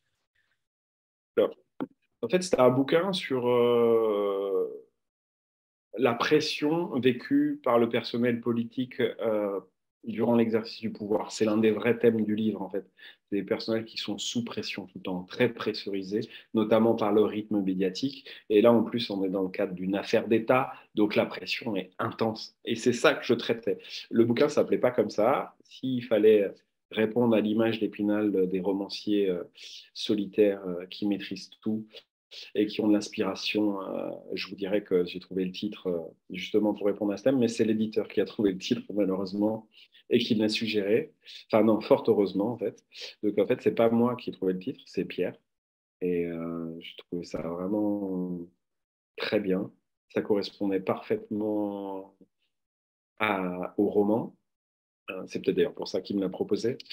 Et puis, je trouvais que ça renvoyait assez à la politique du tumulte, mon premier titre, puis ce sont mes deux vrais thrillers, mes deux vrais thrillers politiques. Puis voilà, ça sonnait bien. Il était assez classieux, en fait, comme le livre, quoi. Voilà, la couverture aussi, il est un petit peu, c'est de la littérature, entre guillemets, exigeante, ou c'est mon bouquin le plus ambitieux. Donc, ouais, je trouvais que ça collait bien à l'objet, livre, et puis au sujet du livre. Mais grâce à Pierre. Et gloire à lui. Sur le flic lyonnais Dubac, qui avait déjà une vie dans l'Ange Rouge, un des précédents romans que tu avais écrit et pour lequel on t'avait reçu. C'est un personnage que tu aimes beaucoup. Est-ce qu'il va aussi avoir une vie quelque chose de plus? Est-ce que c'est un personnage que tu aimerais développer davantage et comment tu pourrais le décrire aussi dans ta manière d'aborder un thriller, un polar?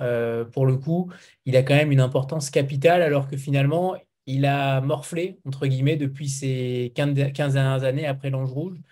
Euh, tu l'as aussi, tu l'as bien morcelé, je trouve, ce personnage-là. En fait, j'ai décidé de faire ce qu'il ne faut pas faire pour vendre des bouquins. En fait, j'aurais dû prendre ce personnage, faire un deuxième livre un an après, un troisième livre 4 ans après, voilà, et faire une série policière, ce qui aurait grandement arrangé Mariam Lacoma. Mais en fait, ce que j'ai décidé de faire, c'est de prendre ce personnage et puis en fait de le prendre en fin de course directe. Et peut-être qu'un jour, je m'en resservirai entre ces deux périodes temporelles. Oui, je peux avoir besoin d'un flic à Lyon dans les années 2000. Et à ce moment-là, oui, peut-être que j'utiliserai l'un du bac.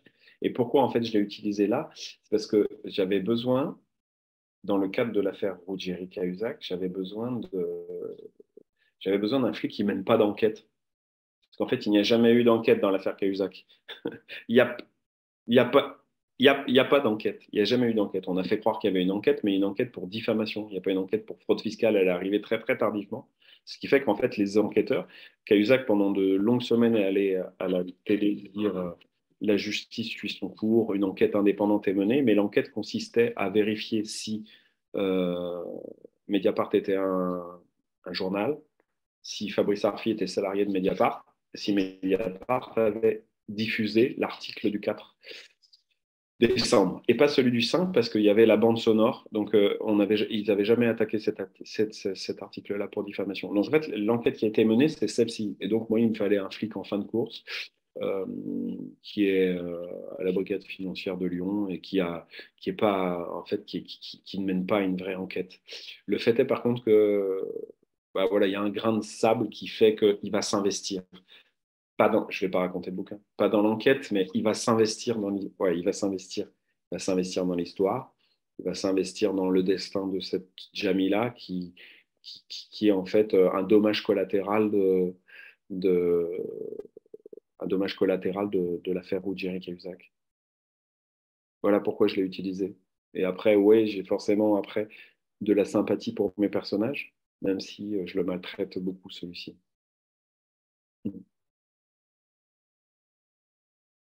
Finalement. Tu en reviens toujours à Lyon, dans Mm. tous tes romans, ou presque, je crois, j'ai un doute, mais cette ville intervient quand même constamment. On sait que tu en es proche, c'est le moins qu'on puisse dire, mais c'est devenu un élément, un personnage principal de tous tes romans. Euh, Ouais. il faut qu'il soit là. C'est pour ça, tout à l'heure, tu parlais de la délocalisation pour aussi faire parler de Jamila, la fan de l'Olympique Lyonnais. Ouais, c'est ça. Ouais, parce qu'elle a joué au foot. Et malheureusement, c'était une femme, sinon elle aurait été Zinedine Zidane, puisque c'est un sport qui a été inventé par des hommes pour les hommes, comme la plupart des sports. Mais en fait, c'est le seul lieu où Enfin, il y a des lieux où je me sens chez moi, et Lyon en fait partie. Donc, c'est vraiment... J'ai un attachement particulier à cette ville. Comme je dis souvent, qu'il y a une ville assez... Alors, les gens disent mystérieuse et bourgeoise, mais c'est une ville assez populaire, c'est une ville très criminelle, avec des grandes affaires criminelles. On a assassiné un juge, le gang des Lyonnais, une ville de trafic de drogue, une ville de prostitution, une ville où il y a eu des grands flics, de grands flics déchus, comme le commissaire Néret, plus récemment. Ouais, c'est une ville ouais, qui est aussi dans le roman. Voilà, puis c'est un peu la revanche de. J'en fais toujours la capitale du pays dans mes livres. En fait, c'est la capitale politique, c'est la vraie capitale, c'est la, c'est Londonium, c'est le lion romain. En fait. Quand on était, quand on était tout puissant, quand on était numéro un. Après, on l'a été au football, mais sinon, non.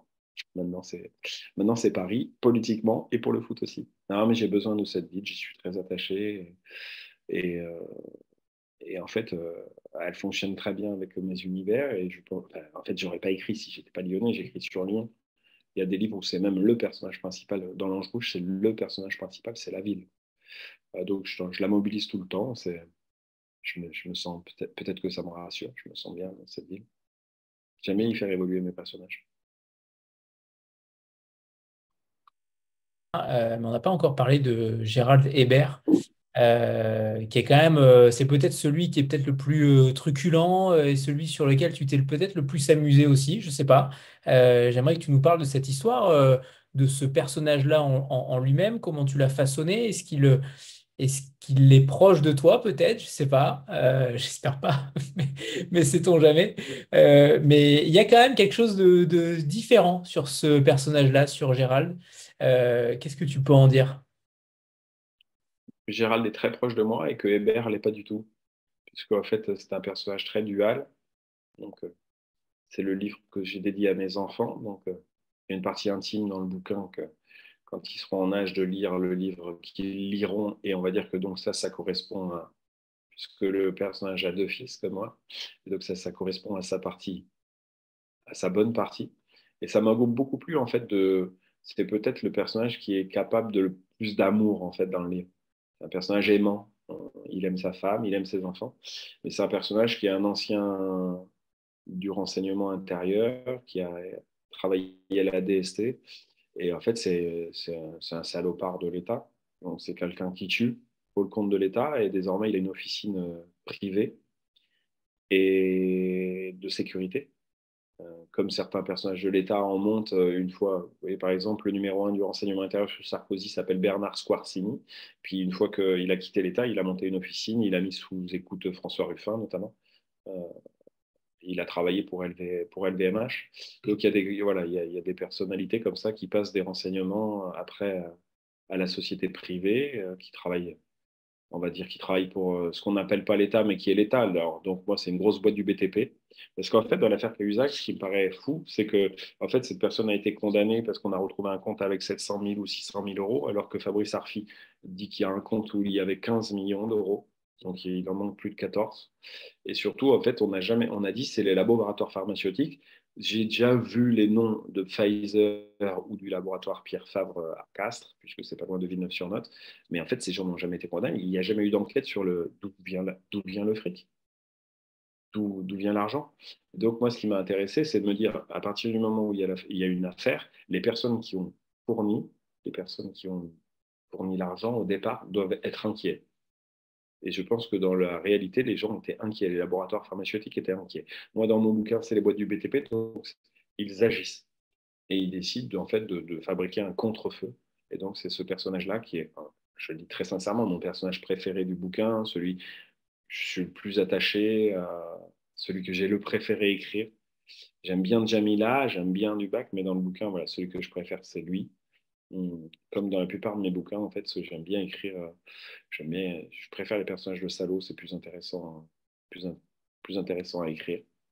Le seul personnage vraiment très positif que j'ai aimé écrire, c'est Mamie dans l'Ange Rouge. Mais alors, elle a un côté hyper sombre aussi, en fait, mais c'est un personnage de bien, mais elle a un personnage hyper sombre. Et en fait, j'aime bien, j'aime bien explorer ces personnages un peu gris, quoi, qui sont vraiment des salopards, mais qui agissent bien en même temps. Et donc, lui, c'est une personne comme ça. Et, et mes lecteurs les plus fidèles, il y en a qui l'ont vu, mais peu, très très peu. Enfin, c'est un personnage qui est déjà dans mon premier roman, dans La politique du tumulte, qui est un personnage très secondaire en fait. Donc il y a des éléments qu'on comprend mieux de ce bouquin si on a lu La politique du tumulte, puisque en fait il est recruté à la DST à la sortie de l'orphelinat par le personnage principal de La politique du tumulte, qui est aussi un barbouze de la République, mais là qui agit pour le compte de la DST. Et en fait, c'est le personnage principal de Tuer Jupiter, puisque c'est Jean-Paul Grimandi, en fait. Donc, en fait, après ce bouquin-là, on le retrouve en 2018 dans Tuer Jupiter, notamment sur un bateau qui traverse au large des côtes de l'Afrique du Nord. Donc, c'est un personnage que j'ai déjà utilisé 2 fois dans des bouquins. Je l'aime bien. Mais c'est là où, en fait, il a vraiment un rôle, il a un rôle capital dans notre affaire, même si le personnage principal du bouquin, ça reste Jamila, pour le coup. Mais mon personnage préféré, j'ai un petit faible pour Hébert. Pour Gérald, pardon. Lapsus, lapsus Ouais. encore révélateur. Et sans transition, qui peut nous dire qui nous sommes finalement? Qui pourrait changer la donne, François Medellin? Personne. Il n'y avait, il n'y avait que toi pour faire coexister Charles Baudelaire et Chimène Badi dans 2 épigraphes. Ça, c'est plutôt surprenant, mais on connaît tes facéties. Mais finalement, ça colle au texte. C'est ça qui est terrible, c'est que ça colle au texte. Est-ce qu'il y a une histoire d'amour particulière avec Chimène Badi ou cette chanson où c'était évidemment une question aussi d'humour et le livre est extrêmement drôle, extrêmement sarcastique. Il y a quand même beaucoup de choses. Ça fait quand même 400 pages, mais on sent on sent François Medellin. Clairement, on sent la patte François Medellin. Mais cette histoire de Chimène Badi, j'avoue que ça lance particulièrement bien le livre. J'avais fait ça déjà dans la politique du tumulte. Il y avait en exergue du bouquin, de l'épigraphe, c'était Platon et mince, je suis libertine, et Mylène Farmer. Et, et là, c'est Charles Baudelaire et Chimène Badi. Alors, au-delà de la facétie, déjà, je trouve que ça correspond assez au livre. Je pense que c'est un livre, je pense que c'est un livre assez littéraire, puisqu'en fait, on n'en a pas parlé, mais en fait, c'est la réponse littéraire à American District de James Ellroy. C'est ma réponse en fait à ce roman-là. Donc, il est construit formellement exactement comme American District dans le nom des parties. D'ailleurs, si des gens lisent ce bouquin, je leur propose après d'aller lire American District, comme ça ils pourront voir, parce que ça se fait parfois dans le monde de l'art, dans la peinture, dans la musique. On peut avoir des réponses en fait à une œuvre. Moi, je l'ai fait parce que c'est mon maître incontesté. Donc, il y a quand même une vraie démarche, j'espère, d'écrivain. Voilà, sans vouloir me la raconter, mais voilà, quand je disais au début j'écris pour écrire, et ce qui est très important pour moi, c'est l'écriture. Voilà, je ne fais pas du journalisme, je fais de la littérature. Donc, Charles Baudelaire.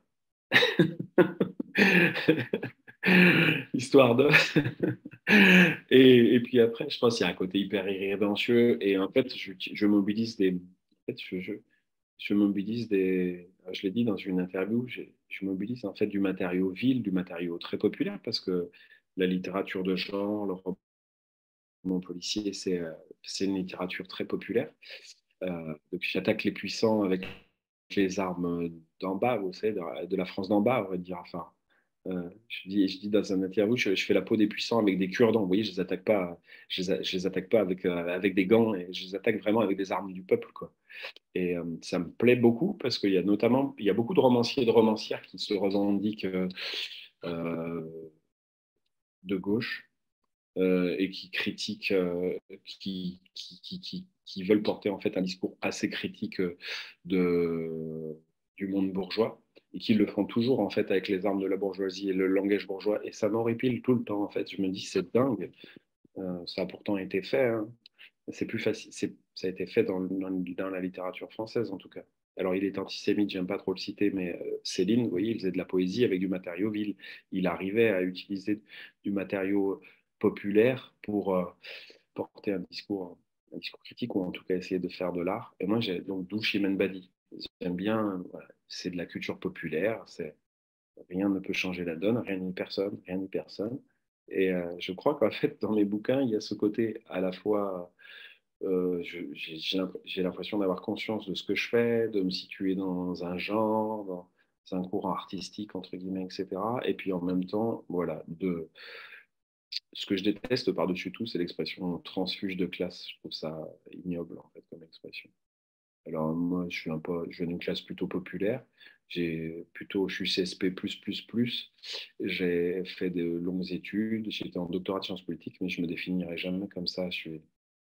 En fait, j'ai pas envie de changer de classe. C'est quoi cette histoire? C'est ridicule, non? C'est très humiliant, en fait, pour ma classe d'origine, en tout cas.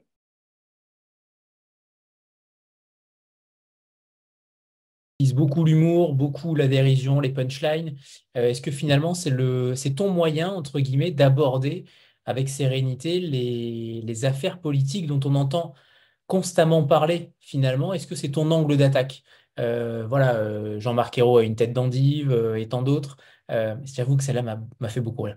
Parce qu'en effet, je voyais particulièrement l'endive dessinée sur son visage. Bref, j'ai l'impression que c'est ton angle d'attaque.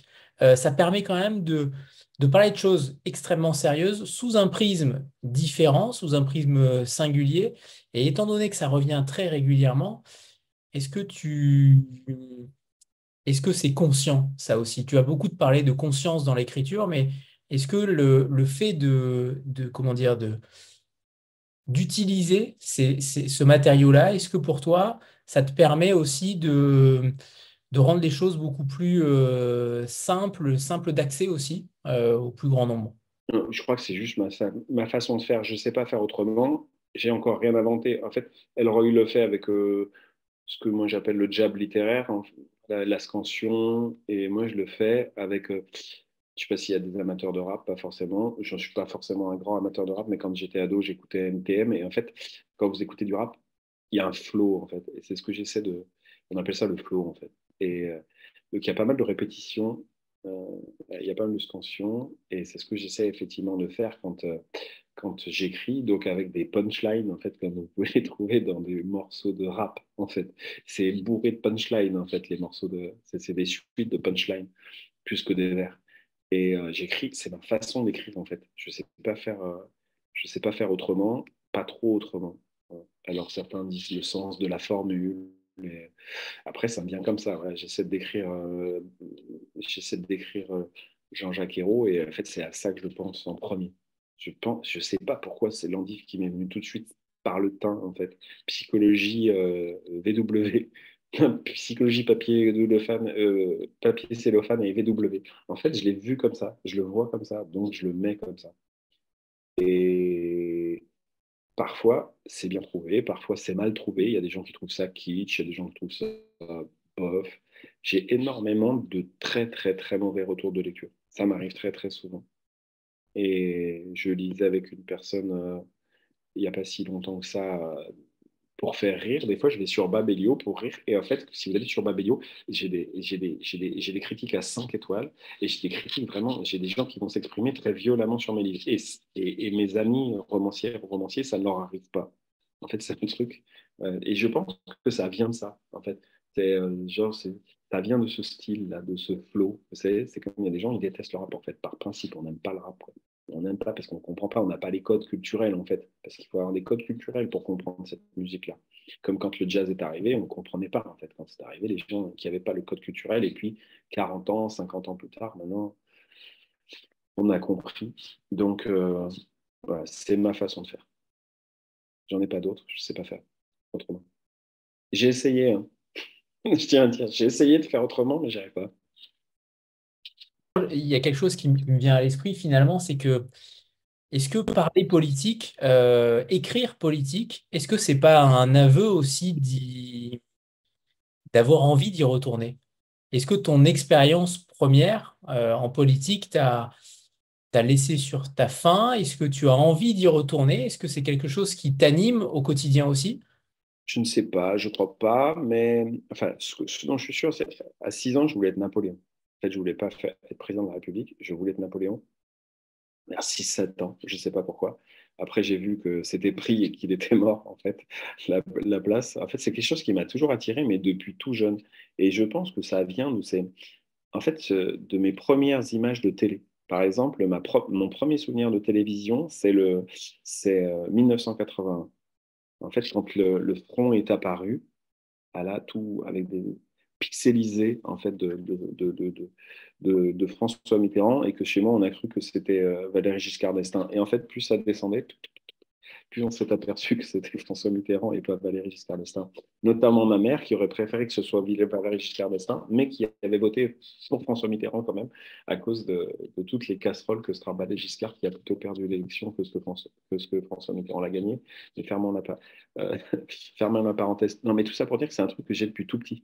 Donc, je me souviens, quand j'étais au lycée, j'étais un petit peu provocateur, même beaucoup, et je me souviens chez des amis, des parents d'amis, où je disais, où on mangeait une raclette, je me souviens une fois, je disais, ben, je me présenterai, vous voterez pour moi, j'avais déjà un mini-programme politique, mais plus par bouffonnerie, vous voyez, pour faire le clown, en fait, je faisais ça pour faire le clown. Et puis après, comme je savais pas ce que je voulais faire dans la vie, j'ai fait Sciences Po Lyon, j'ai été enseignant-chercheur, donc là, j'étais quand même dans l'analyse du matériau politique. Après, j'ai bossé dedans. Donc, je dois avoir une forme d'attirance et de répulsion, en fait, pour ce monde-là. Parce que oui, j'étais pas inscrit sur les listes électorales jusqu'à 32 ans par idéologie politique, hein. Je ne voulais pas m'inscrire. C'est Sarkozy qui m'a fait m'inscrire en 2007. Je me suis dit, non, il faut que je m'inscrive au cas où il faille voter contre lui. Donc, je suis allé m'inscrire sur je me suis sur les listes à 30 ans. Mieux aussi dans les noms des personnages, hein, pour ceux qui te connaissent et connaissent un petit peu le milieu éditorial Ah oui, c'est des connu. petits. Ouais, mais ça, en fait, c'est des petits détails pour les Là, personnes qui lisent. Je mets, c'est pas que dans mon éditorial, par exemple. Allez, je vais mettre le nom d'une personne que je connais parce que je sais que la personne va lire le livre. Alors, toi, tu connais ces personnes-là, mais je pense que ça n'a pas trop d'importance. Si ce n'est que, bon, voilà. Par exemple, il y a un Hugues Corvoisier qui est une personne robuste, mais pas forcément une bonne personne dans le bouquin, et que il y a une personne dans la vie réelle qui s'appelle Thierry Corvoisier, qui travaille aux éditions Rivage Noir. Euh, et donc, j'ai utilisé son patronyme et, et le type peut lui ressembler un peu physiquement, mais pas plus que ça. Après, ça m'a fait rire parce que les gens qui connaissent Thierry ne le voient pas du tout comme un, un sale type qui est directeur de la sécurité d'un gros groupe de BTP. Et voilà. Donc ça, il m'arrive de le faire, mais pas que dans le monde de l'édition. Je le fais avec des amis. Voilà. J'utilise des, voilà, des patronymes, des choses comme ça, des petits clins d'œil parce que je sais que les gens vont le lire et que ça va leur faire plaisir en fait. Donc c'est toujours. Ces petits clins d'œil. Ça n'a pas grande importance, mais ces petits non. clins d'œil, c'est toujours important pour les gens qui le lisent, par contre. Ça veut dire, bah voilà, j'ai pensé à toi en écrivant ça. T'es dans ma vie, quoi. T'es dans ma vie réelle, C'est ça. pas que dans mes romans. Mm. Je t'avais demandé de nous parler d'un auteur connu, un auteur un petit peu qui t'a forgé peut-être en tant qu'homme ou en tant que lecteur. Quel auteur as-tu choisi ou quel livre as-tu choisi? Alors, il m'a pas forgé parce que je l'ai découvert sur le tard. J'ai plein d'auteurs qui m'ont forgé avant que je lise James Ellroy. Mais je sais pas si c'est pas un auteur méconnu, mais c'est un auteur qui s'appelle Harry Crews, donc, qui a été publié principalement à la Série Noire, qui est mort désormais. Et le bouquin, alors il y a deux bouquins que j'aime vraiment dans ce qu'il a écrit. Le premier que j'ai lu, qui s'appelle et sa biographie, que je conseille à tout le monde, qui s'appelle Des mules et des hommes. Voilà. C'est en fait quand je lis, c'est ma, ma mère avait un atelier de maroquinerie et en fait quand elle regardait des porte-monnaies ou des sacs, elle les regardait pas comme une personne lambda, en fait. Elle voyait toutes les coutures, les ficelles. Voilà, elle avait des techniques, en fait, notamment de fabrication des porte-monnaies, où elle les montait sur moule à l'envers. Elles étaient piquées à l'envers, un système hyper compliqué sur de l'agneau plongé. Et quand elle les retournait, on voyait vraiment pas les coutures. C'était incroyable, des produits très luxe. Et quand je lis des romanciers, je vois toujours les coutures. En fait, je vois toujours les coutures. Même sur celui que j'ai préféré lire, James Ellroy, je vois comment il fait en fait. Je le vois. Je vois les techniques, je vois tout le temps. Et c'est d'ailleurs ce que j'aime. Parce que, étant romancier, quand je lis plus l'écriture que les histoires ou les personnages. C'est ce que je recherche, moi, quand je lis. Je cherche une voix, je cherche. Vous voyez, c'est ce que j'aime. Et quand je lis Harry Crews, je n'ai jamais vu les coutures. Je n'y arrive pas. C'est le seul auteur au monde, en fait, où je ne vois pas les coutures. Je ne sais pas comment il fait. Il fait des livres, c'est un génie littéraire qui fait de grands livres très puissants. Des mules et des hommes, c'est sa biographie jusqu'à 6 ans, son autobiographie. C'est un auteur qui écrit sur le sacré, principalement, par des histoires un petit peu de. Non, non, pas politique, mais en fait, c'est l'écriture. Je trouve ça. En fait, avec rien, il fait des choses folles. Et ça me subjugue parce que je ne sais pas comment il fait. Moi, pour m'entraîner à écrire, ou quand je fais des ateliers d'écriture, j'ai déjà fait des ateliers d'écriture, la première chose que je fais plagier, en fait. En fait, je fais copier. Il y a il y a des peintres très célèbres qui ont commencé par être copistes, en fait. Puis un jour, ils sont devenus peintres. C'est des bons exercices, en fait, d'écriture. Voilà, j'ai fait un atelier d'écriture. Je dis, bah, on commence, vous choisissez le nom un personnage, le lieu, quand est-ce que ça se passait, etc. Et hop, on fait mort à crédit. Donc, les 5 premières lignes, on écrit pareil. Euh, ou une vie de Maupassant. On écrit pareil. On fait les 5 premières. Et c'est super facile à faire. Ça marche très bien et tout le monde peut écrire dans le style de assez rapidement, en fait, en 30 minutes. Je pourrais pas prendre Harry Crews, quoi. C'est impossible, je ne sais pas comment, je ne pourrais pas, en fait. Je pourrais même pas arriver à le copier, en fait, je ne sais pas faire. C'est incroyable. Et c'est des livres vraiment. très puissant et très émouvant, en fait. Alors après, moi, c'est marrant, je suis pas très ému quand je lis. Il y a très peu de livres pour lesquels... moi, ce que j'aime, c'est la sonorité, la façon dont c'est écrit, l'écriture, etc. Il y a très peu de livres. Voilà. J'ai jamais pleuré en lisant. Si, une fois. J'ai pleuré une fois en lisant un livre. C'est La Route de Cormac McCarthy. Sinon, j'ai jamais pleuré en lisant. C'est le rapport père-fils, en fait, qui m'a fait pleurer parce que je venais d'être père.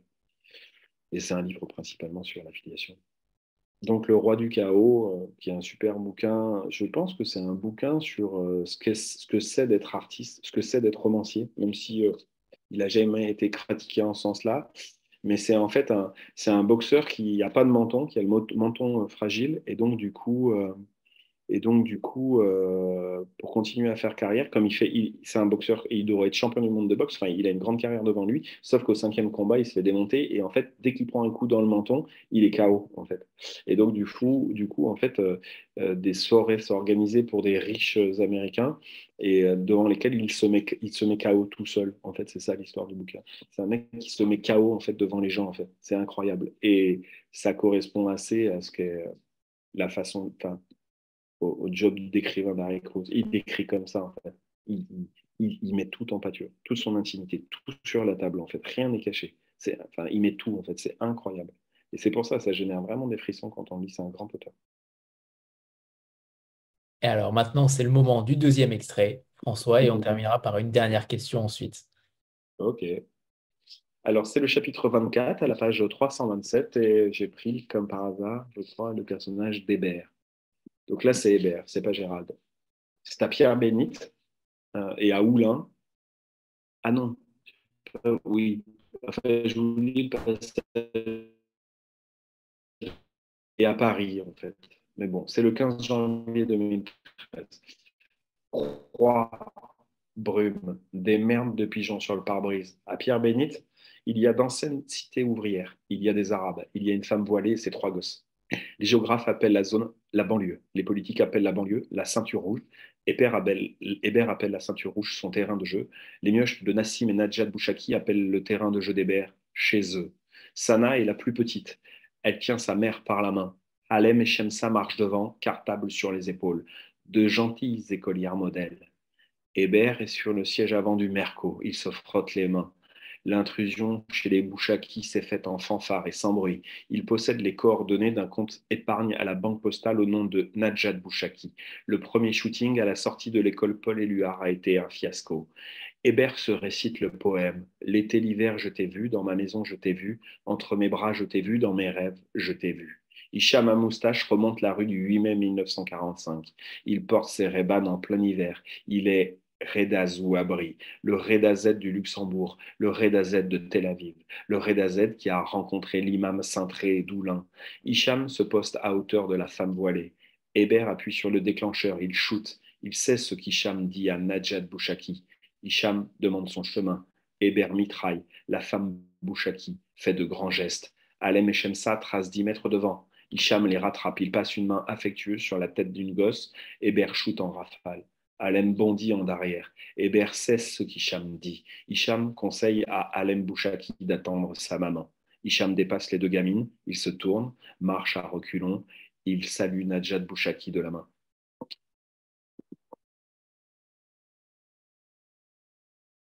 Sur l'avenir, puisque tu parles beaucoup du passé politique, mais finalement, comment tu envisages notre société et plus particulièrement aussi la société politique dans 50 ans, en 2074? Est-ce que tu y vois des améliorations, des axes possibles, des choses qui pourraient être plus positives qu'aujourd'hui ou depuis le début peut-être de la Cinquième République? Je crois que j'ai traité le sujet dans Tuer Jupiter, c'est l'objet principal du livre. Bah, je pense qu'en fait, oui, Marianne? Oui, et non, je voulais, en lien avec la question d'Anthony, il y avait une remarque dans le chat qui était, est-ce que ce n'est pas dangereux de discréditer le monde politique, car cela peut conduire à un anti-parlementarisme, alors qu'il y a encore, j'espère, des hommes politiques sincères. Donc, est-ce que tu peux inclure peut-être la Ouais, réponse à cette remarque ouais, dans ta réponse? ouais. Ben, en fait, je je crois qu'on vit les derniers moments de la démocratie représentative et que c'est pas lié, en fait, je l'ai déjà dit, en fait, c'est pas lié du tout au comportement politique de nos représentants. En fait, c'est consubstantiel. En fait, c'est les gens qui mettent les mains dans le cambouis. Euh, alors, on va prendre un exemple super précis. En fait, quand vous êtes un représentant politique, vous devez défendre l'emploi sur votre territoire, dans votre pays. Euh, on fabrique beaucoup d'armes en France. En fait, on fabrique énormément d'armes. Donc, en fait, quand vous êtes une femme ou un homme politique, il faut défendre l'industrie de l'armement française parce que ça fait des emplois. Donc, en fait, je pense qu'il faut comprendre qu'il y a des gens qui le font pour nous, entre guillemets. C'est pas la question, c'est pas que ce soit des pourris ou pas des pourris. Et après, oui, j'ai rencontré durant ma vie politique des gens très bien en politique. Mais après, je pense que pour arriver au sommet du pouvoir, euh, enfin, il faut faire des choses, il faut faire des choses viles parce que sinon, en fait, on peut pas accéder au pouvoir. C'est inaccessible à des gens au cœur totalement pur. Donc ça, c'est le premier point. Et après, je trouve pas que ce soit trop grave de le dénoncer, tout simplement parce que je crois qu'on assiste à l'effondrement de la démocratie représentative, donc je l'ai traité dans Tuer Jupiter, euh, non pas à cause du comportement de nos représentants politiques, euh, mais à cause de la révolution technologique qu'on est en train de vivre. Voilà. On est en train de vivre une révolution technologique qui sape toutes les organisations pyramidales de pouvoir. C'est-à-dire qu'avant, bah, dans une entreprise, il fallait des cadres pour transmettre le message de la direction. Maintenant, la direction, Elon Musk, qui peut faire un tweet sur X à tous ses salariés ou un mail à tous ses salariés, il peut en virer 2500 en une seconde. C'est comme ça que ça fonctionne. Et en politique, pareil, en fait, on a des intermédiaires, des députés, etc. Alors qu'en fait, le ministre de l'Éducation nationale, s'il veut parler aux parents d'élèves d'un coup, on pourrait très bien imaginer une appli où le ministre de l'Éducation nationale, il parle, il envoie un message à tous les parents d'élèves. Donc en fait, on vit une révolution technologique qui est en train de, en fait, qui va s'aborder toutes les organisations pyramidales de pouvoir et donc la démocratie représentative. Donc oui, je pense qu'il y a une solution. Et en fait, il faut inventer le système politique d'après. Alors pour l'instant, et la démocratie représentative, elle a été inventée, elle n'est pas là depuis tout temps. Donc il y a des gens qui ont réfléchi à un moment. Il y a eu, enfin, je schématise, mais bon. Bref, il y a eu les Lumières, la Révolution française et la démocratie représentative est arrivée chez nous. Et donc je pense qu'il faut inventer le système politique d'après, et parce que tout simplement, je ne comprends pas comment un système peut fonctionner. Les gens peuvent s'exprimer toutes les secondes sur n'importe quel sujet sur les réseaux sociaux, tout le temps. Et on s'imagine qu'on peut avoir un système politique dans lequel ils vont s'exprimer tous les 5 ans. C'est pas possible, ça ne peut pas fonctionner. Ça ne peut plus fonctionner comme ça. On ne peut pas aller voter tous les 5 ans pour quelque chose. Ça ne peut plus, en fait. Ça ne tiendra pas. Et je pense que c'est pour ça que ça tangue aussi fortement en ce moment. Ça tangue aussi fortement parce qu'en fait, ça ne peut plus fonctionner comme ça. C'est impossible. Il faut créer le système politique d'après. Et les gens, il y a des gens qui veulent changer de système, ils appellent ça la sixième république. Oui, mais ça sera toujours la démocratie représentative. Je pense que la démocratie représentative est périmée. Elle fonctionnera plus elle peut plus fonctionner face à la révolution technologique qu'on est en train de vivre. Et le souci qu'il y a, c'est que, on le voit d'ailleurs, en fait, ces nouvelles technologies bénéficient souvent au populisme, quoi. C'est parce qu'en fait, c'est soit on a un niveau culturel et éducatif de masse très élevé, c'est-à-dire où il faut tout miser sur l'éducation, etc. Soit, enfin, en fait, c'est des outils qui sont très adaptés au gourou, en fait, quoi. C'est la société du gourou, c'est un leader qui envoie des faux messages, n'importe quoi, sur WhatsApp, voilà, qui s'adresse à ses fans, à ses followers, et puis après, qui est élu président du Brésil ou qui va voter, qui va fêter sa victoire en allumant une tronçonneuse en Argentine. Enfin, on voit en fait ou Donald Trump, quoi. Donc, le souci qu'il y a, c'est que soit on va vers la société du gourou, là, avec des populismes hyper forts, soit bah, peut-être qu'après des crises, le système d'après la démocratie représentative sera inventé, mais c'est pas non plus. Les gens sont toujours assez prisonniers d'eux-mêmes, en fait. La démocratie représentative, c'est pas l'alpha et l'oméga de la vie sur Terre, quoi. Peut-être qu'un jour, elle disparaîtra et qu'on inventera autre chose, plus adapté à la réalité dans laquelle elle vit. Et peut-être que l'humain aussi disparaîtra. Je le dis souvent, parce qu'on a l'impression qu'on n'a plus conscience de ça, mais en fait, nous aussi, on va disparaître. C'est pas grave. On disparaîtra un jour tous. Ok. C'est mécanique. Bon, allez, on va aller boire un grand spritz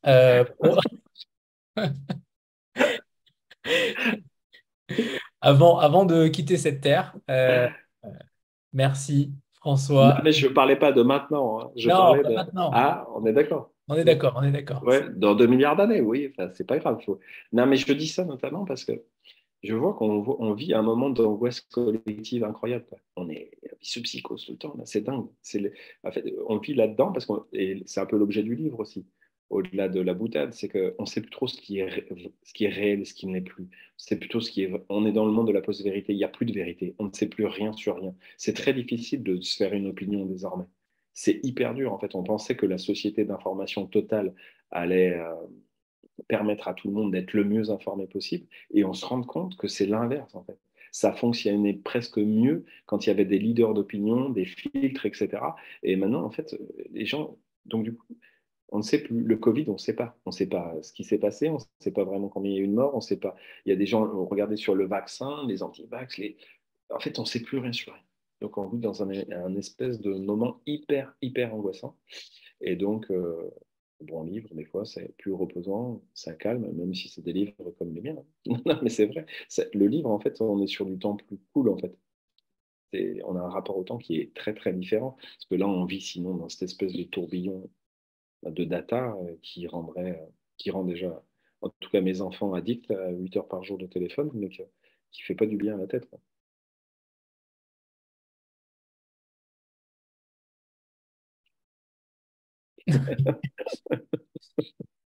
Merci infiniment à tous les deux, François et Marianne. Je ne sais pas si tu veux rajouter quelque Merci à chose, vous Marianne. tous. Avec plaisir. Merci à vous, hein. Merci à Bonne tous. soirée à tous alors. Merci Et oui, beaucoup. on se Ouais. retrouve à Quai du Polar pour ceux qui y seront. Et sinon, pour ceux qui seront là également le 13 avril, une semaine plus tard, on fera la soirée Vlil à Paris, comme tous les ans. Et vous êtes évidemment les bienvenus. J'enverrai les invitations très prochainement. Merci à Bah, tous. Merci bah, À beaucoup. bientôt. merci À à tout le bientôt. monde. Au revoir. Merci. Tout le monde. Et Merci vivez la beaucoup. Au résistance revoir. des matériaux. Au revoir.